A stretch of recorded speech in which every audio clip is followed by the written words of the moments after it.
ఇంకా నేను చెప్పాలంటే ఆడ మొక్కజొన్న కూడా దొంగతనంగా మన దగ్గరికి వస్తుంది. మన రైతుల పేరు మీద కూడా పక్క రాష్ట్రాలు అమ్ముకునే పరిస్థితికి వచ్చింది. ఆదిలాబాద్ లో జొన్నలు కొనాలంటే మహారాష్ట్ర వాళ్ళే వస్తాయి.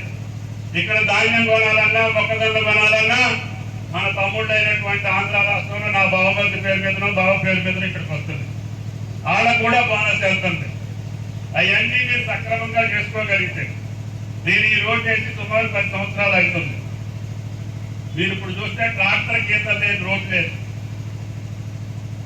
ఎందుకు అట్లా పాడు చేసుకుంటారు? ములివీల్స్ రోడ్ ఎక్కొద్దని చెప్పి 40 ఏళ్ల బట్టి చెప్తున్నా. ఏషియన్ రోడ్ అంత స్ట్రాంగ్ అయ్యబట్టి 10 ఏళ్ళు మీరు ఎంత విధ్వంసం చేసినా కూడా రోడ్డు చెడిపోవాలా. సిపి గారు రేపటి నుంచి చెప్తున్నా, ఎవరు పొలిమీల్స్ ట్రాక్టర్ ఏ పోలీస్ స్టేషన్ పరిధిలో ట్రాక్టర్ రోడ్డు ఎక్కితే యూ ఆర్ ద రెస్పాన్సిబిలిటీ.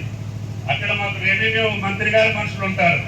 ఒక్కొక్క గ్రామంలో కలెక్టర్ గారు 25 మంది అధికారులు ఉంటారు. ఎవరు పట్టించుకోరు.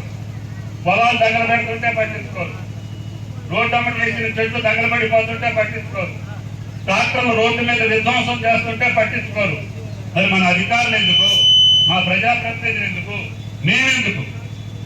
ఈ రోడ్డు పాడైపోతే కొత్త రోడ్లు ఎప్పుడేయాలి? వేసిన వెళ్తే చెడిపోతా ఉంటే రెన్యువల్ చేసుకుంటూ ఎప్పుడు పూర్తవుతాయి?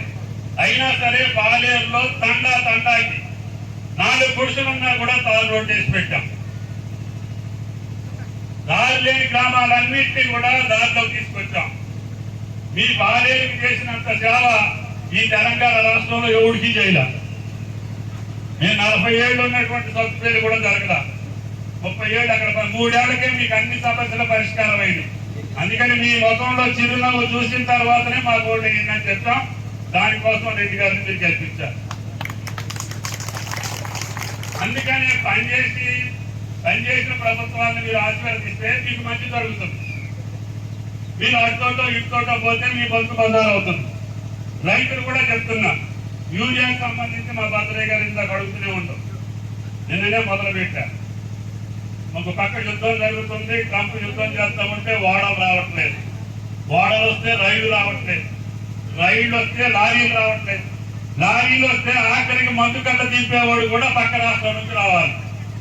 మన రాష్ట్రంలో ఎవడన్నా కాటా చేసేవాడు కానీ మందు కట్ట దింపేవాడు కానీ ఎవడన్నా ఉండా? మరి అన్ని అప్పటికి వస్తుంటే ఏం చేస్తాం మనం బట్టి? మనం ఏం పని చేసే పని లేదు. తుమ్మల గారు కాటా చేయట్లేదు, ఉత్తమ గారు ఒడ్డు మంటలు లేదు, పనికి మారిన మాటలు తప్ప వాస్తవం ఏదన్నా ఉందా ఇందులో? అది కూడా కేంద్ర ప్రభుత్వమే డీజిల్ ఇచ్చేదాండే, యూరియా ఇచ్చేదాండే, ఆయిల్ ఇచ్చేదాండే. ఆ పార్టీ వాళ్ళే రోడ్డు ఎక్కి మాట్లాడుతుంటే మీరు తిరుగుకుంటూ కూర్చుంటున్నారు. గతంలో కూడా కొననటువంటి ధాన్యాన్ని అలా జీవితంలో 75 లక్షల టన్నులు ఎప్పుడు కొనలేదు. దేశం మొత్తం 75 లక్షలు కొన్నారు ఈ సంవత్సరం. ఒక తెలంగాణ రాష్ట్రం రేవంత్ రెడ్డి గారి ప్రభుత్వమే 75 లక్షల మెట్రిక్ టన్నులు ఈ రోజు కొన్నారు. ఒకవేళ అకాల వర్షం తడిసినా కూడా కొన్నాం. రైతులు ఇబ్బంది పెట్టకుండా ఇప్పుడు కోతలు మొదలు పెట్టాక 4 రోజులు కోతలే జరుగుతుంటాయి. ఈ వ్యవసాయం జరగని వాళ్ళు వచ్చి 4 రోజులు కొన్నారు, 4 రోజులు కొన్నారు. ఈ పొలం కోసి రోడ్డు మీద ఎండబెట్టాం కదా నేను కొనేది. అది కూడా ఇక్కడ సోది లేదు.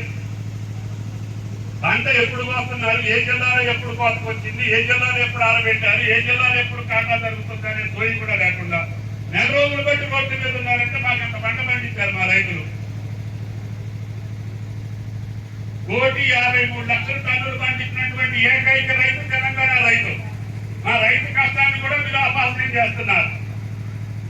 మరి రాలవాన్ని అవుతుంది ఏదైనా బీజేపీ పార్టీలో టీఆర్ఎస్ లో అవుద్దా? అది కూడా మా మీద మా ఖాతాలో వేస్తున్నారు. ఈ రకంగా అన్ని తప్పులు చేసేటటువంటి పార్టీలే కష్టపడి పనిచేసేటటువంటి రేవంత్ రెడ్డి గారి ప్రభుత్వాన్ని విమర్శిస్తున్నారు. కాబట్టి మీకు ఇన్ని ఇబ్బందులున్నా నెలకు 2 లక్షల టన్నులు ఇవ్వాలి యూరియా. ఈ దేశంలో తయారవుతుంది, బయట దేశాల నుంచి రావాలి. ఓడలు వస్తేనే యూరియా వస్తుంది. ఓడలేమో ట్రంప్ ఆపేస్తుంది అక్కడ అల్మోదు. రైళ్లు రావాలి, లారీలు రావాలి, హమాలీలు రావాలి. అయినా సరే నెలకు 2 లక్షలు ఇస్తామని చెప్పి మాట ఇచ్చారు, 4 లక్షలే ఇచ్చారు. అయినా భద్రయ్య గారు చెప్తుండ్రు, ఇప్పుడు మీకు యాడ్ పెట్టారు, నీ పొలం ఎంత ఉందో కొట్టోడికి తెలుస్తుంది. ఆ కొట్లో ఎన్ని మంది కట్టలు నీకు తెలుస్తుంది చూసుకుంటే. అది ఇవ్వంటే కూడా నిలదీసి కొనుక్కునే హక్కు నీకు ఇచ్చాం.